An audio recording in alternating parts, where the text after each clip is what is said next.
ꯑꯍꯥꯟꯕꯃꯛꯇꯗ ꯃꯤꯔꯦꯜꯒꯤ ꯃꯤꯡꯁꯦꯜꯅ ꯃꯌꯥꯝꯕꯨ ꯏꯀꯣꯛ ꯅꯣꯟꯅ ꯇꯔꯥꯝꯅ ꯑꯣꯛꯆꯔꯤ ꯃꯌꯥꯝꯒꯤ ꯃꯐꯝꯗ ꯈꯨꯗꯣꯜ ꯇꯝꯖꯅꯕꯒꯤꯗꯃꯛ ꯉꯁꯤ ꯊꯕꯥꯇꯣꯟꯒꯤ 8ꯁꯨꯕ ꯁꯔꯨꯛ ꯄꯨꯗꯨꯅ ꯂꯥꯛꯆꯔꯤ ꯋꯥꯔꯤ ꯑꯁꯤ ꯇꯥꯃꯤꯟꯅꯔꯒ ꯀꯔꯤ ꯑꯣꯏꯔꯛꯄ ꯀꯔꯤ ꯊꯣꯔꯛꯄ ꯍꯥꯏꯕꯗꯨ ꯃꯌꯥꯝ ꯄꯨꯟꯅ ꯈꯪꯃꯤꯟꯅꯔꯁꯤ ꯊꯕꯥꯇꯣꯟ ꯑꯗꯨ ꯍꯩꯕꯣꯡ ꯍꯧꯔꯤꯕ ꯃꯔꯛ ꯑꯗꯨꯗ ꯃꯈꯣꯡ ꯑꯗꯨ ꯑꯃꯨꯛ ꯁꯧꯗꯨꯅ ꯊꯥꯡꯅꯕ ꯍꯣꯠꯅꯔꯤ ꯆꯩꯅꯥꯀꯣꯜ ꯑꯗꯨꯅ ꯃꯔꯝ ꯑꯣꯏ ꯃꯈꯣꯡ ꯑꯗꯨ ꯁꯤꯛꯂꯤ ꯁꯤꯛꯂꯤ ꯅꯣꯡꯅꯗꯤ ꯃꯪꯁꯤꯜꯂꯛꯂꯤ ꯅꯨꯃꯤꯠꯀꯤ ꯃꯁꯤꯛ ꯃꯉꯥꯜ ꯑꯗꯨ ꯑꯃꯠꯇꯗꯤ ꯐꯪꯈꯤꯗ꯭ꯔꯤ ꯃꯁꯥ ꯑꯗꯨ ꯇꯐꯨꯝ ꯑꯃ ꯈꯪꯗꯦ ꯑꯗꯨꯝꯅ ꯆꯩꯅꯥ ꯈꯥꯡꯂꯤꯉꯩꯗ ꯑꯁꯣꯡꯕ ꯅꯥꯄꯤ ꯃꯔꯛ ꯑꯗꯨꯗ ꯁ꯭ꯔꯣ ꯁ꯭ꯔꯣ ꯂꯥꯎꯅ ꯆꯠꯄꯒꯤ ꯃꯈꯣꯜ ꯀꯌꯥ ꯑꯃꯁꯨ ꯇꯥꯕ ꯍꯧꯔꯛꯂꯤ ꯀꯔꯤꯒꯨꯝꯕꯗꯅ ꯃꯤ ꯆꯠꯄꯗꯧꯅ ꯑꯁꯣꯡꯕ ꯅꯥꯄꯤ ꯃꯔꯛ ꯑꯗꯨꯗ ꯍꯦꯛꯇꯃꯛ ꯃꯥꯜꯂꯤ ꯅꯨꯡꯁꯤꯠꯀ ꯁꯤꯠꯄꯅꯤ ꯎꯅꯥꯒ ꯂꯦꯡꯕꯅꯤ ꯃꯤꯒ ꯇꯥꯗꯕꯅꯤ ꯇꯥꯔꯛꯂꯤꯕ ꯃꯈꯣꯜ ꯑꯗꯨꯅ ꯑꯆꯤꯛꯄ ꯑꯗꯨꯗ ꯄꯨꯛꯅꯤꯡ ꯍꯦꯛ ꯅꯤꯜꯂꯤ ꯇꯥꯔꯤꯕ ꯃꯈꯣꯜ ꯑꯗꯨ ꯑꯃꯨꯛ ꯊꯕꯥꯒꯤ ꯅꯥꯀꯣꯡ ꯑꯗꯨꯗ ꯆꯤꯡꯁꯤꯟꯈ꯭ꯔꯦ ꯆꯩꯅꯥꯈꯣꯜ ꯃꯔꯛ ꯑꯗꯨꯗ ꯁ꯭ꯔꯣ ꯁ꯭ꯔꯣ ꯂꯥꯎꯔꯤꯕ ꯃꯈꯣꯜ ꯑꯗꯨ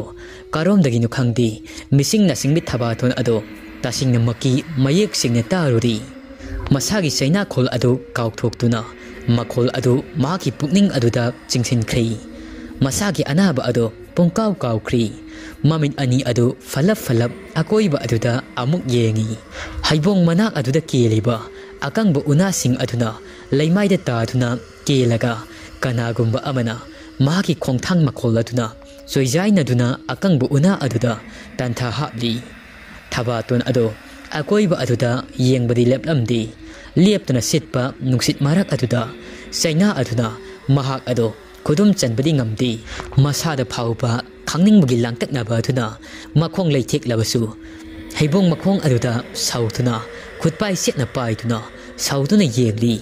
ꯑꯀꯣꯏꯕ ꯑꯗꯨꯗ ꯈꯣꯡꯊꯥꯡꯒꯤ ꯃꯈꯣꯜꯇꯅꯤ ꯇꯥꯔꯤꯕ ꯑꯗꯨ ꯃꯁꯛ ꯑꯣꯏꯅ ꯃꯤ ꯑꯣꯏꯅ ꯃꯥꯡꯗꯗꯤ ꯀꯅꯥꯃꯇ ꯆꯣꯡꯊꯣꯔꯛꯇ꯭ꯔꯤ ꯊꯕꯥ ꯑꯗꯨ ꯑꯗꯨꯝꯅ ꯅꯨꯡꯁꯤꯠ ꯃꯔꯛ ꯑꯗꯨꯗ ꯂꯩꯔꯤꯉꯩ ꯑꯗꯨꯗ ꯐꯖꯈ꯭ꯔꯕ ꯁꯖꯤ ꯑꯉꯧꯕ ꯑꯃ ꯍꯩꯕꯣꯡ ꯃꯔꯛ ꯑꯗꯨꯗꯒꯤ ꯊꯣꯔꯛꯂꯤ ꯊꯕꯥꯅ ꯉꯁꯥꯏꯗꯒꯤ ꯅꯨꯡꯁꯤꯠ ꯃꯔꯛ ꯑꯁꯤꯗ ꯎꯅꯥ ꯂꯦꯡꯕꯒꯤ ꯃꯈꯣꯜ ꯇꯥꯔꯤꯕꯁꯤꯗꯤ ꯌꯥꯔꯧ ꯁꯖꯤ ꯅꯪ ꯑꯣꯏꯔꯦꯀꯣ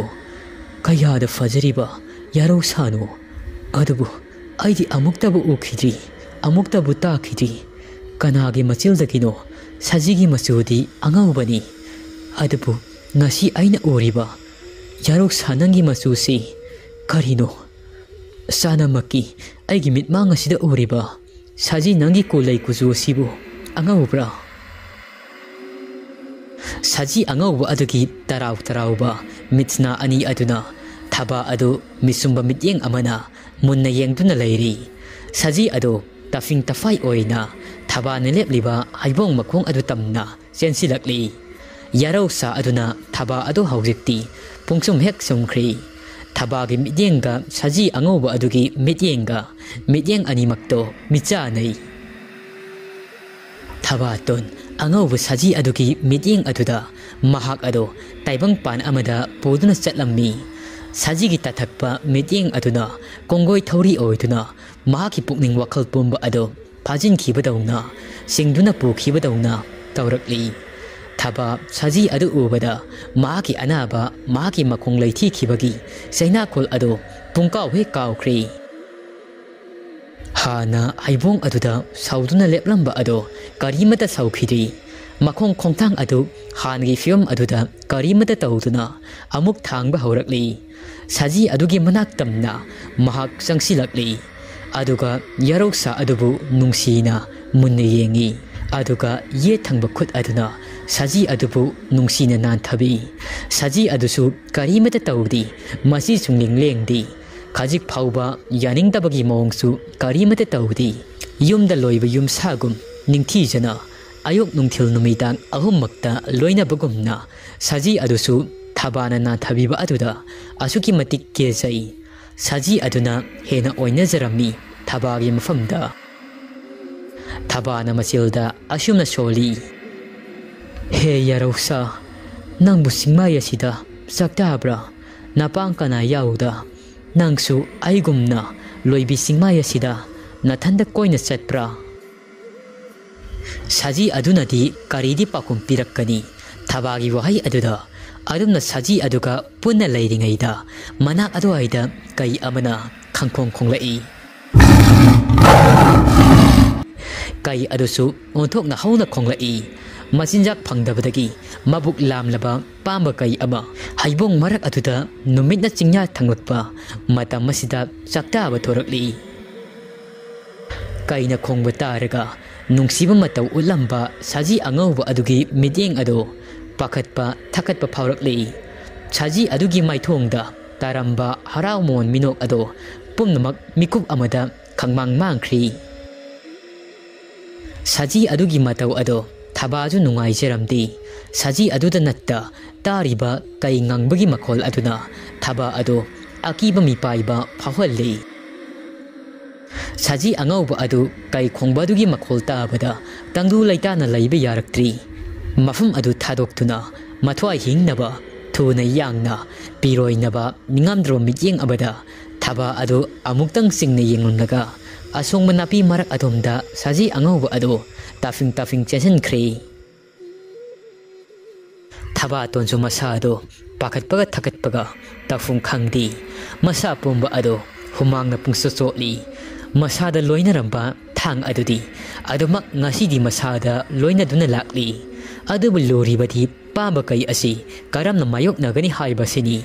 ꯃꯍꯧꯁꯥ ꯃꯍꯥꯛꯅ ꯀꯩ ꯊꯦꯡꯅꯈꯤꯕꯒꯤ ꯊꯧꯗꯣꯛ ꯑꯗꯨ ꯅꯤꯡꯁꯤꯡꯂꯨꯕꯗ ꯅꯤꯡꯁꯥ ꯁꯣꯔ ꯑꯗꯨ ꯊꯕꯦꯠ ꯊꯕꯦꯠ ꯍꯣꯟꯕ ꯍꯧꯔꯛꯂꯤ꯫ ꯋꯥꯈꯜꯗ ꯈꯜꯂꯤ, ꯉꯁꯤꯅ ꯑꯃꯨꯛ ꯀꯔꯤ ꯇꯧꯔꯛꯄ, ꯀꯔꯤ ꯊꯣꯔꯛꯄ? ꯃꯍꯥꯛꯅ ꯅꯍꯥꯟ ꯃꯈꯩ ꯉꯝꯗꯨꯅ ꯂꯥꯛꯂꯕꯁꯨ ꯉꯁꯤꯒꯤ ꯃꯤꯀꯨꯞ ꯑꯁꯤꯗ ꯂꯥꯏꯕꯛ ꯊꯤꯕꯗꯒꯤ ꯅꯣꯡꯗꯝꯕ ꯃꯍꯥꯛꯅ ꯀꯔꯤꯒꯨꯝꯕ ꯀꯩ ꯑꯁꯤꯒꯤ ꯃꯥꯏꯀꯩꯗ ꯂꯦꯞꯄꯤꯔꯝꯂꯕꯗꯤ ꯀꯩ ꯑꯁꯤꯒꯤ ꯃꯈ꯭ꯌꯥꯠꯇ ꯇꯥꯈꯤꯕ ꯊꯣꯛꯂꯣ ꯃꯍꯥꯛꯀꯤ ꯃꯕꯦꯜ ꯂꯩꯔꯤꯅꯨꯅ ꯀꯔꯤ ꯑꯣꯏꯍꯧꯕ ꯈꯜꯂꯨꯕꯗ ꯊꯕꯥ ꯑꯗꯨ ꯃꯤꯠꯂꯨ ꯅꯥꯄꯣꯝ ꯑꯅꯤ ꯑꯗꯨ ꯄꯤꯅ ꯏꯍꯧꯔꯤ꯫ ꯊꯕꯥꯇꯣꯟ ꯅꯥꯄꯤ ꯃꯔꯛ ꯑꯗꯣꯝꯗ ꯃꯍꯥꯛꯁꯨ ꯃꯊ꯭ꯋꯥꯏ ꯍꯤꯡꯅꯕ ꯆꯦꯟꯁꯤꯜꯂꯛꯏ꯫ ꯑꯉꯛꯄꯅꯤ, ꯆꯦꯟꯕ ꯑꯗꯨꯗ ꯉꯁꯥꯏ ꯃꯍꯥꯛꯅ ꯂꯩꯊꯤꯈꯤꯕ ꯈꯨꯅꯤꯡ ꯑꯗꯨꯒꯤ ꯆꯩꯅꯥꯈꯣꯜ ꯑꯗꯨꯗꯤ ꯄꯨꯡꯐꯥ ꯐꯔꯝꯂꯤ꯫ ꯆꯦꯟꯕ ꯑꯗꯨꯗ ꯃꯁꯥ ꯑꯗꯨ ꯀꯔꯤꯁꯨ ꯊꯣꯏꯗꯣꯛꯄ ꯑꯀꯥꯏꯕ ꯐꯥꯎꯈꯤꯗ꯭ꯔꯤ꯫ ꯃꯁꯤꯒꯤ ꯈꯜꯂꯨꯕꯗ ꯊꯕꯥꯒꯤ ꯃꯁꯥ ꯑꯗꯨ ꯇꯨ ꯆꯨꯡꯕ ꯐꯥꯎꯏ꯫ ꯊꯕꯥꯇꯣꯟ ꯋꯥꯈꯜ ꯑꯃꯒꯤ ꯂꯪꯂꯥ ꯑꯃꯅ ꯃꯁꯥ ꯑꯗꯨ ꯄꯨꯟꯁꯤꯟꯕ ꯍꯧꯔꯛꯂꯤ꯫ ꯀꯔꯝꯅ ꯆꯩꯅꯥꯈꯣꯜ ꯑꯁꯤ ꯐꯔꯤꯕꯅꯣ ꯈꯜꯂꯨꯕꯗ ꯋꯥꯈꯜ ꯑꯁꯤ ꯈꯟꯅ ꯈꯟꯅ ꯊꯕꯥ ꯑꯗꯨ ꯑꯁꯣꯡꯕ ꯅꯥꯄꯤ ꯃꯔꯛ ꯑꯗꯨꯗ ꯆꯦꯟꯁꯤꯜꯂꯒ ꯂꯣꯠꯈ꯭ꯔꯦ꯫ ꯂꯣꯠꯆꯩ ꯍꯥꯏꯕꯇꯅꯤ, ꯏꯒꯤ ꯈꯣꯡꯖꯦꯜ ꯑꯗꯨꯗꯤ ꯑꯁꯨꯛꯀꯤ ꯃꯇꯤꯛ ꯌꯥꯝꯅ ꯀꯟꯅ ꯌꯥꯡꯅ ꯆꯦꯜꯂꯤ꯫ ꯑꯗꯨꯝꯅ ꯇꯧꯔꯤꯉꯩꯗ ꯍꯩꯕꯣꯡ ꯍꯧꯔꯤꯕ ꯃꯔꯛ ꯑꯗꯨꯗ ꯆꯥꯎꯈ꯭ꯔꯕ ꯀꯩ ꯑꯗꯨ ꯊꯣꯔꯛꯂꯤ꯫ ꯀꯩ ꯑꯗꯨ ꯑꯃꯈꯛꯇꯅꯤ ꯊꯣꯔꯛꯂꯤꯕ ꯑꯗꯨ ꯑꯀꯟꯕ ꯅꯨꯡꯁꯤꯠ ꯃꯔꯛ ꯑꯗꯨꯗ ꯃꯕꯨꯛ ꯂꯥꯝꯕꯒꯤ, ꯑꯔꯥꯝ ꯈꯧꯔꯥꯡ ꯐꯥꯎꯕꯒꯤ, ꯆꯔꯥꯝ ꯆꯗꯠꯅꯕ ꯐꯥꯎꯕꯒꯤ ꯀꯩ ꯑꯗꯨ ꯂꯦꯞꯇꯨꯅ ꯑꯁꯨꯃꯛ ꯂꯥꯛꯏ꯫ ꯑꯀꯣꯏꯕ ꯑꯗꯨꯗ ꯀꯣꯏꯌꯦꯡ ꯌꯦꯡꯂꯝꯂꯒ ꯃꯃꯥꯏ ꯑꯗꯨ ꯃꯅꯤꯡꯂꯣꯝꯗ ꯑꯣꯟꯗꯨꯅ ꯆꯠꯈ꯭ꯔꯤ꯫ ꯀꯩ ꯑꯗꯨꯒ ꯊꯕꯥ ꯑꯗꯨꯒ ꯉꯁꯤꯗꯤ ꯁꯥꯃꯨ ꯃꯥꯌꯣꯛꯅꯈꯤꯗ꯭ꯔꯤ꯫ ꯀꯩ ꯑꯗꯨ ꯁꯃꯥꯏ ꯂꯩꯈ꯭ꯔꯤ꯫ ꯂꯣꯏꯕꯤ ꯆꯤꯡ ꯅꯥꯄꯣꯝ ꯅꯣꯡꯆꯨꯞ ꯊꯪꯕ ꯆꯤꯡꯃꯥꯏ ꯑꯗꯣꯝꯗ ꯃꯆꯤꯟꯖꯥꯛ ꯊꯤꯕ ꯀꯥꯈꯠꯈ꯭ꯔꯤ꯫ ꯊꯕꯥ ꯑꯗꯨ ꯀꯩ ꯑꯗꯨ ꯆꯠꯈꯤꯕ ꯎꯕꯗ ꯃꯤꯍꯨꯜ ꯑꯗꯨ ꯃꯐꯝ ꯍꯟꯖꯤꯜꯂꯤ꯫ ꯍꯧꯁꯝ ꯑꯗꯨ ꯇꯨꯡ ꯊꯪꯅꯗꯨꯅ ꯃꯌꯨꯝ ꯌꯧꯅꯕ ꯄ꯭ꯔꯞ ꯄ꯭ꯔꯞ ꯂꯥꯛꯏ꯫ ꯅꯨꯡꯁꯤꯠ ꯃꯔꯛ ꯑꯗꯨꯗ ꯌꯨꯝ ꯍꯦꯛ ꯌꯧꯕꯗꯗꯤ ꯅꯨꯃꯤꯠ ꯑꯗꯨ ꯄꯨꯡꯇꯥ ꯍꯦꯛ ꯇꯥꯔꯤ꯫ ꯂꯩꯔꯤꯅꯨ ꯑꯗꯨ ꯃꯪꯒꯣꯜ ꯎꯈꯣꯛꯇꯦꯟ ꯑꯗꯨꯗ ꯃꯁꯨꯕꯨ ꯂꯥꯛꯄ꯭ꯔꯥ ꯍꯥꯏꯗꯨꯅ ꯂꯦꯞꯇꯨꯅ ꯌꯦꯡꯗꯨꯅ ꯂꯩꯔꯝꯃꯤ꯫ ꯊꯕꯥꯕꯨ ꯂꯥꯛꯄ ꯎꯕꯗ ꯂꯩꯔꯤꯅꯨ ꯑꯗꯨ ꯃꯁꯥ ꯑꯗꯨ ꯅꯦꯅꯥ ꯇꯥꯔꯤ꯫ ꯑꯗꯨꯕꯨ ꯊꯦꯡꯅ ꯃꯝꯅ ꯍꯟꯖꯤꯜꯂꯛꯄꯒꯤ ꯌꯥꯝꯅ ꯁꯥꯎꯔꯝꯃꯤ꯫ ꯂꯩꯔꯤꯅꯨꯅ "ꯉꯥꯏꯈꯣ ꯊꯕꯥ, ꯋꯥ ꯉꯥꯡꯅꯈꯤꯁꯤ, ꯏꯃꯨꯡꯗꯒ ꯆꯪꯕ ꯑꯃꯠꯇ ꯌꯥꯔꯣꯏ"꯫ ꯊꯕꯥ ꯃꯕꯦꯟ ꯁꯥꯎꯔꯤ ꯍꯥꯏꯕ ꯃꯍꯥꯛꯀꯤ ꯋꯥꯍꯩ ꯋꯥꯇꯥ ꯑꯗꯨꯗ ꯃꯑꯣꯡ ꯃꯇꯧ ꯑꯗꯨꯗ ꯂꯣꯏꯅꯃꯛ ꯈꯪꯕ ꯉꯝꯂꯤ꯫ ꯃꯕꯦꯟ ꯑꯗꯨ ꯉꯁꯤꯗꯤ ꯅꯍꯥꯟꯉꯩꯒ ꯃꯥꯟꯅꯗꯕ ꯃꯑꯣꯡ ꯑꯃ ꯇꯧꯔꯤ, ꯌꯥꯝꯅ ꯁꯥꯎꯔꯤ ꯍꯥꯏꯕ꯫ ꯃꯇꯥꯡ ꯑꯁꯤꯗ ꯆꯤꯟ ꯍꯟꯒꯠꯅ ꯈꯨꯝꯕ ꯌꯥꯕ ꯃꯇꯥꯡ ꯅꯠꯇꯦ ꯍꯥꯏꯕ ꯃꯍꯥꯛꯁꯨ ꯈꯪꯂꯤ꯫ ꯑꯗꯨꯅ ꯃꯕꯦꯟ ꯍꯥꯏꯕ ꯑꯗꯨꯗ ꯆꯞ ꯂꯦꯞꯄꯤ ꯈꯣꯡꯊꯥꯡ ꯑꯗꯨ꯫ ꯂꯩꯔꯤꯅꯨ ꯌꯥꯝꯅ ꯁꯥꯎꯅ ꯊꯕꯥ ꯑꯗꯨ ꯌꯦꯡꯅ ꯑꯃꯨꯛ ꯋꯥ ꯃꯈꯥ ꯇꯥꯔꯛꯂꯤ꯫ "ꯉꯁꯥꯏ ꯆꯠꯂꯝꯗꯥꯏꯗ ꯀꯔꯤ ꯍꯥꯏꯅꯈꯤꯕ? ꯃꯇꯝ ꯐꯠꯇꯦ, ꯉꯟꯇꯥꯅ ꯍꯜꯂꯛꯎ ꯍꯥꯏꯈꯤꯕꯗꯥꯏ? ꯍꯥꯏꯔꯝꯕꯅ ꯑꯃ, ꯇꯧꯊꯣꯔꯛꯄꯅ ꯑꯃ꯫ ꯀꯔꯤꯅꯣ ꯅꯪꯅ ꯇꯧꯔꯤꯁꯦ ꯊꯕꯥ?" ꯊꯕꯥ ꯃꯕꯦꯟꯒꯤ ꯋꯥꯍꯩꯁꯤꯡ ꯑꯗꯨ ꯇꯨꯃꯤꯟꯅ ꯆꯞ ꯂꯦꯞꯇꯨꯅ ꯂꯩ꯫ ꯀꯔꯤ ꯄꯥꯎꯈꯨꯝ ꯄꯤꯒꯗꯕꯅꯣ mahaksu khanpham khangdi khumpham khangdi tuminna mamit ani ado malem lei aduda yengthaduna lei lairinu na amuk hai kaidawre laiton chindon ado phajillabadi aina hangiba wahang asigi pakhum piyu thaba ado tuminna laisilabadi phibam adu yadraduna hena asauba ama oirani aduna asauba asi khara hanthanaba pakhum piragi lepdi thaba na hari iben ai pan makhong songningaida numit taba khangaudri lairinu na hari ha thabak pharidai sudi saurak sanglak na nongthi nongba sida akan manuksi setliba si nana do tadro namit ani do udro yumda ahal lama lehauri ko pakhatlam gani ko nungsa thiram gani ko karimate hek phaudabra ibeni thantani ko lehauri basi nangbu ningsingdrabo sa kaigi akibagi wathok marang asida nangna thengna mamna hanjilak pasi ibendi ngaktaba ngamdi ibendi ahalga oiri nangna miraiba natro aidi hanubi aigi awababu kanana ubi toino kanana lobi toino aidi hanubini sirabasu yari hayengai asumna tawdo oirabadi pamnaga satpiranu asi hairaga lairinu ado saurambadagi hikna kapkhre thaba tonsu mabena kapado ubada wakhal nungaitri sanamaki mathamoido nungaitaba ningamdaba phaurakli khonjel adugi khudung liramdrabadi ngasigi thawdok asi thoklamloi mabengi mitludagi pirang sinthari basi sintharamloi ko kari nungi khonjel aduda pangthaduna lamjing oiduna top na hoba haikru makhong aduda sangluriba thabana mabengi makhong paiduna haijirakli iben nasu lanjari nasu matung manau iben haibada he tonglaroigi iben yaningdaba thabak amatta nasu tawzeroigi iben kaplanu iben kaplabadi nasu gi thamoidi macheta na kairani iben nasu lanjari amuk hanna iben gi thamoi kainaba milo pirang ihaunaba tawkhraroye iben lairino na hairi adudi wasau aina pamdaba thabak tawroi haituna thaba tona ngasigi numitta nasuna wasakli basini matong manau ibena pamdaba thabak amata tawroi nasuna thabagi thawong adumna sakpa sari wasak asina lairino gi asauba nungaitaba ado pungpha phakri adubu yengba tari ngasi thabana mabengi mafamda sakleba sari wasak asina tungi punsida lakadaba matam amagi khongsatna karamba saklon purakpa yengba tari nongdama mahaki karamba nongdam khol ngasi thabana sakliba sari wasak asina tungi poloida kari oirakpa asumna masu mabel ani ado wakhal taminatuna imungda changlakli thaba ado makhong makul ado hamdoktuna nomidangi chara ado thongba sakhum lomda changlakli mabensu phunga nak aduda chak loiba ngaina mai tikli thaba ton chak thongba loithuna haujikti masu maben ani ado tara chak chaminari tara chak charaga imung adu sitnana loisillamnaga masu maben ani ado tumnaba thaurang tawramni lairinu adudi ko kamonga taina khibaga adumak ningaina tumthakhri adubu thabadi tumthaba yaramdi ngasai mahna ukhiba kai ado mamit aduda sangsangna urai kai asina karigumba khunja sing asibu onchinduna landarak labadi asi khallobada usinba ngamdri mamit ani ado thabaton mamit animak ado kakla amatta usilu yadri matamnadi asum tapna thengsilakpana numidang aduda pali punaba khulgi nahasing ado maijau thaduna khulgi akoiba aduda pamba kai lakadra haiduna sanga kadra haibagi akiba pakatpana kupsen senari numit asi mahuk saga manadi nongthi nongba aing ama oirammi nungsit adusu yamna kana sitammi yamna su ingi khul aduda leiba hui ayamba kana khongi kari gumbada tengthana oina kapa phawa yawi kari gumbadana ꯑꯊꯥꯞꯄ ꯂꯣꯏꯕꯤꯁꯤꯡꯃꯥꯏꯗ ꯊꯝꯂꯝꯕ ꯂꯝꯃꯣꯏꯁꯤꯡꯅ ꯀꯞꯄꯒꯤ ꯈꯨꯜꯒꯤ ꯅꯍꯥ ꯑꯌꯥꯝꯕ ꯂꯝꯃꯣꯏꯅ ꯈꯣꯡꯕ ꯃꯈꯣꯜ ꯑꯃꯗꯤ ꯀꯞꯄꯒꯤ ꯃꯈꯣꯜꯁꯤꯡ ꯑꯗꯣ ꯂꯣꯏꯅꯃꯛ ꯇꯥꯔꯝꯃꯤ꯫ ꯅꯍꯥꯁꯤꯡ ꯑꯗꯣ ꯃꯤꯀꯨꯞ ꯅꯣꯝꯁꯤꯡꯅ ꯂꯣꯏꯅꯃꯛ ꯂꯩꯔꯤ꯫ ꯑꯊꯦꯡꯕ ꯑꯍꯤꯡꯒꯤ ꯃꯇꯝ ꯑꯗꯨꯗ ꯑꯇꯣꯞꯄ ꯊꯪꯅꯅ ꯂꯩꯕ ꯈꯣꯡꯖꯥꯏ ꯈꯨꯜ ꯑꯃꯗ ꯃꯤꯌꯥꯏ ꯆꯜꯂꯕ ꯅꯤꯄꯥ ꯑꯃꯅ ꯈꯣꯏꯔꯨꯅ ꯁꯥꯕ ꯀꯩ ꯑꯃꯗ ꯌꯦꯡꯂꯒ ꯑꯁꯨꯝꯅ ꯍꯥꯏꯔꯛꯏ꯫ ꯍꯥꯏ ꯄꯥꯝꯕ ꯀꯩꯔꯦꯟ, ꯀꯩꯖꯥꯎꯂꯛꯇꯒꯤ ꯊꯧꯅꯥ ꯐꯕ, ꯀꯩꯕꯨ ꯀꯩ ꯑꯣꯏꯕ, ꯍꯧꯖꯤꯛ ꯐꯥꯎꯕ ꯅꯈꯨꯠ ꯑꯗꯣ ꯇꯨꯡꯕꯨꯅꯗꯨꯅ ꯂꯩꯔꯤꯕ꯭ꯔꯥ? ꯅꯊꯧ ꯄꯥꯡꯊꯣꯛꯇ꯭ꯔꯤꯕ꯭ꯔꯥ? ꯅꯪꯒꯤ ꯂꯣꯟꯈ꯭ꯔꯕ ꯁꯣꯔꯨꯡꯒꯤ ꯊꯣꯡ ꯑꯗꯣ ꯅꯧꯍꯧꯅꯅ ꯑꯩꯅ ꯍꯥꯡꯗꯣꯛꯄꯤꯈ꯭ꯔꯕ ꯅꯠꯇ꯭ꯔꯥ? ꯍꯧꯖꯤꯛ ꯐꯥꯎꯕ ꯀꯩꯗꯧꯔꯤ? ꯊꯧꯁꯥ ꯋꯥꯁꯥꯗ ꯀꯔꯤꯒꯤ ꯇꯨꯃꯤꯟꯅ ꯂꯩꯊꯣꯛꯂꯤ? ꯑꯩꯅ ꯅꯪꯒꯤ ꯃꯇꯦꯡ ꯄꯥꯡꯈꯤꯕ ꯅꯠꯇ꯭ꯔꯥ? ꯑꯩꯒꯤꯁꯨ ꯑꯩꯒꯤ ꯑꯣꯏꯕ ꯊꯧ ꯑꯃ ꯅꯍꯥꯛꯅ ꯃꯁꯛ ꯈꯪꯅ ꯑꯩꯒꯤꯅꯤ ꯍꯥꯏꯗꯨꯅ ꯇꯧꯈꯤꯅꯤ ꯍꯥꯏꯈꯤꯕꯗꯣ ꯍꯧꯖꯤꯛꯇꯤ ꯑꯩꯁꯨ ꯎꯕ ꯄꯥꯝꯂꯤ꯫ ꯏꯃꯤꯠ ꯑꯁꯤꯗ ꯅꯍꯥꯛꯀꯤ ꯁꯥꯐꯣꯡꯕ ꯃꯇꯤꯛ ꯃꯇꯝ ꯑꯣꯏꯔꯤ꯫ ꯅꯪꯒꯤ ꯅꯇꯤꯛ ꯅꯤꯌꯥꯏ ꯄꯨꯝꯕ ꯑꯗꯣ ꯐꯨꯗꯣꯛꯂꯣ꯫ ꯅꯪꯅ ꯑꯗꯨꯃꯛ ꯇꯨꯃꯤꯟꯅ ꯂꯩꯁꯤꯟꯕ ꯆꯨꯝꯗꯤ꯫ ꯁꯥꯃꯨꯅꯨꯡꯒꯤ ꯃꯁꯥꯏꯀꯣꯜ ꯃꯁꯤ ꯈꯨꯜ ꯑꯁꯤꯗ ꯂꯩꯕ ꯃꯤꯌꯥꯝ ꯄꯨꯝꯕ ꯑꯁꯤ ꯇꯨꯝꯅ ꯍꯥꯠꯄ ꯃꯇꯝ ꯑꯣꯏꯔꯛꯂꯤ꯫ ꯄꯥꯝꯕ ꯀꯩꯔꯦꯜ ꯀꯩꯖꯥꯎ,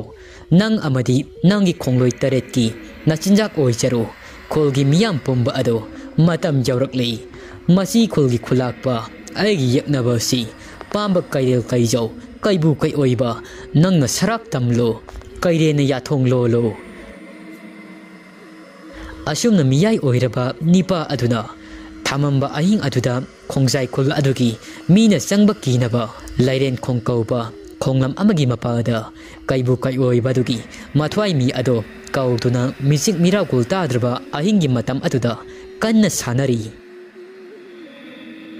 ꯈꯣꯡꯖꯥꯏ ꯈꯨꯜ ꯍꯥꯏꯔꯤꯕ ꯈꯨꯜ ꯑꯁꯤꯅ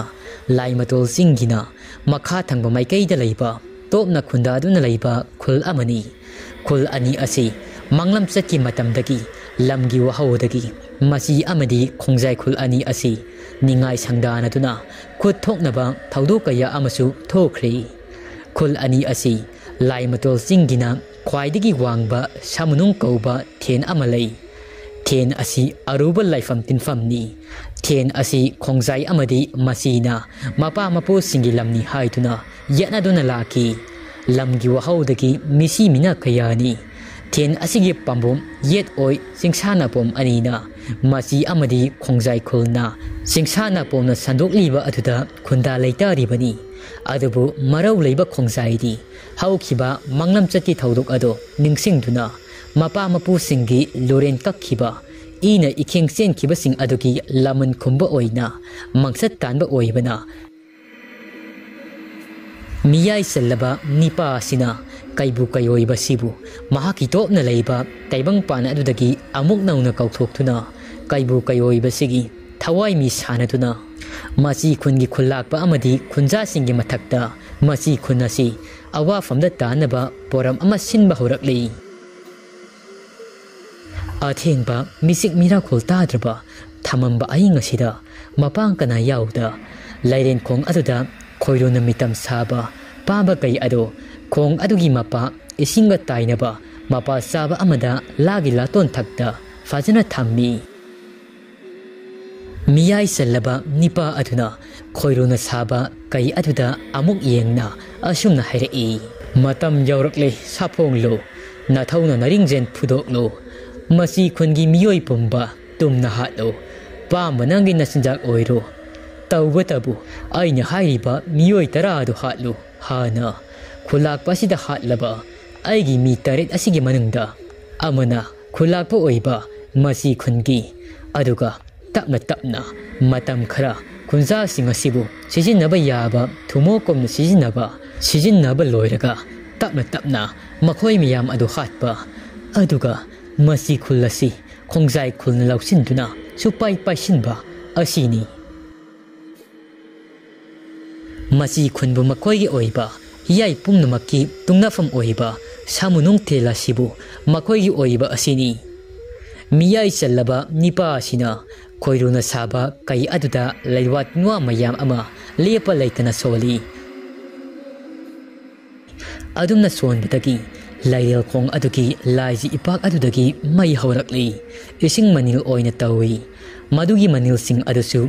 kaibu kai oiba ado magi thawai mirel oina laiji irol nung adudagi phagolakli kaibu kai oiba duki thawai mirel ado miyai chalabani pa thuna asumna hairei kaidawri hojik phauba tumduna karigi lairi yakairo nangi yakaiba matam oiri numidangi matam ahingi matam ta ngairaganu matam ahumak ngasidagi hauna nahona na amuk khudum chanma ngamjaru kanagi sumakha pondna aina haiba makhoi tara ado khulakpadagi hauna khanglidana hojikti makhoi thawai ga haksanga sena khaina hallo kaibu kai oibaduna hairei khanglagani khunja sing hojikti aigi tawba ngamba siklili asi hairamlaga kaibu kai oibadagi thawai mirel ado laiji irol nung adudagi mangkhri miyai salabani pa adusu mahagi thauram adu loiraba aduda lairel khong adu thadoklam mayum maikei pangkhri ashomdana thabaton ado ahing tumthau haiba yaramdi ngasai gi lairang inge lei nasom ado khangning ning sanga i hauksam manung aduda hapkhibado thaba fuklaun hawgalai aduga hauksam aduda ngasai menman tadna hapsin khiba nasom ado lauthorakli nasom adu paiduna puthorakli aduga phamung aduda hiptharakli nasom adu paibaga naton sumang aduda nasom adugi pukning huraba lairang lainam ado thabagi pukning sumatkhri thaba lainam aduna masa pumba ado pangthakhri ngasai makai tumningba phauramdraba ado haujikti tumningba phaukhri isi sikai tumtharakli mamit ani ado uisinba haurakpada sagol angauba langoi sagol karubi naujinglen ado mamit urakli naujinglen ado yamna fingna chingya amagi lambida selakli naujinglen mathau sinba sagol ni taibang mi amagomna thau yamba sagol amagi oiba mahausa haithoi singthoi bani sagol aduna prap thuna yangna selaktuna mahaki mapu oiba chanaraba marup posaugi manak tamna lakli bosau naujinglen gi miting aduda khangba ngamli sagol asi asuki matik langtaknari masa aduda chingnaba kaya amasu phauri mangonda kaigumba khanganingba hainingba lairi langoi sagol oizarabasu lon thoktrabasu taibang mirol khangba ngamba karubini naujinglen sayang thak aduda bosau ado tongkhatli sagol adu thauduna sagol aduna puriba maikei aduda mahak ado leptana masatli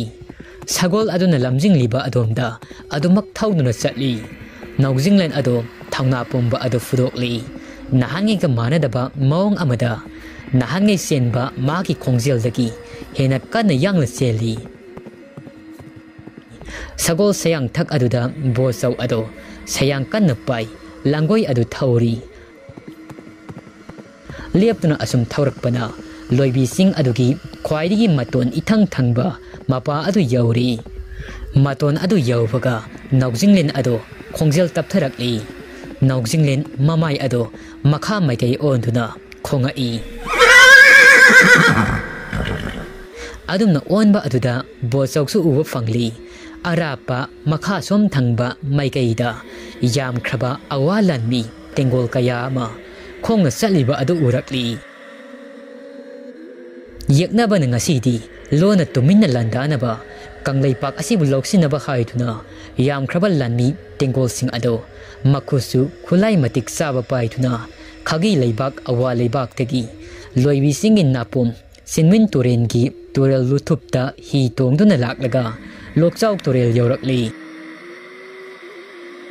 lokchau lana haujikti kanglai sna pungmayona sibu khudum challage haiduna awa leibagi senapati bongkayu pandiana losingduna changsilakli bongkayu pandiana lanmi sing adugi losing purel athauba awa senapati kanglaipak asibu loksinaba langi lalong sinbal loituna khongdoirakli bongkayu pandia matik mathauna leiba awa senapati ni Bongkayo na lusingduna changsilakpa adu ubada Bosau mathwai wari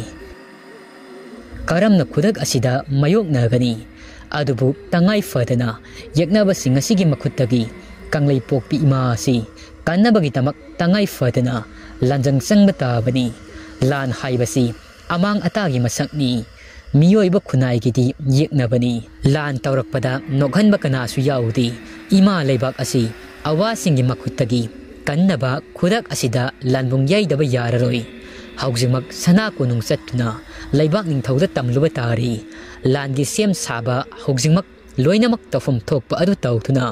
awalan mising asibu maithiba piba haibasini Bosau tinthaba tawda sana kunung yawnaba pau asi tamlunaba ningthau nakta satnaba naujingnin sayang thakta tongduna ningthau maikei tamkhri Bosau liapa leitana sagol asi thaurakpana haujikti ningthaugi kunung yawri Leibak ningthaugi mafamda mahaki mamita ukibasing ado amata sithada loinamak pawdamli Khudak aduda langi lambung yairi Maitei lanmi mayam ama sana kunung aduda kaukhatli langi sem saba thaurang pumba loiri sagol lanmi singi lusing purelni Bosau ado Bosau na lusing duna yam khraba awalan mi tingol sing ado lanthing nanaba sem saba pungloi loi duna ngasai makhoina lakhiba sing lambi adomda loinamak satkhri ningthaugi konung ngakhaunaba Lani khara ama lehauri Sagol laktagi athoiba nabjingnen ado mang thari Bosauna lani mayam ado yengna asumna hairi sagol thauna Sagol lani sa ngasigi lanpham masida aikoi kaidonungda ninga naroisi yam khraba awalan mitengolasi mayok na thuna maitei pokpi palen ima bukansi nongpok nungchup ten balam khaga wanga sangbalam Kanglana khoidong oibalam ima leibak asi ngasidi kannaba yari sagol lani sa ima leibak kitamak thawai thabada kaidong nungda pamuroisi poklabadi siba tabani lamanto labani aduna ima leibak kitamak thawai tharabasu tharasi sagol lani sing adusu amuka hauna kanna laurammi chingtam pokpi kanglai imana yai fari sagol lani sing adu liapalaitana thauri Asomdana kamdauri awalan mitengol adugi losingba bongkayo padayana lanmi sing adu yengduna asumna hairi lami sa ngasigi hai ngasida maitei konungbu aikhoina lona tomina landa aduna lauksinba ningthi turen phauduna chinmin turen phauduna wana laklibasi aremba tanba yaroi kabo tampa kiyang lamjau si aikhoina lauksinba tai maitei ningthau mako kakpatai awai khoina maitei makhaigi hi yai cheng phau Munbatai, nupi angang pumba, lanfa oina purasi, ngasi yawai koi khutna, maitei leibak asi, upul tana nairasi. Lani sing adu amato oiba khonjelda, hoi haiduna punna khomi, lani sing asina, haujikti liapalaita, maitei kunung adu yaunaba haiduna, changsilakli. Asomdana maitei lani singna, lanban saduna, thaurang tauriba adudi, karimata khangbanati. Wari siki tari subu saruk matang selosinjari. Wari se pathuk saba matamda soikilan kibi yarabasu mayam ngakpiu.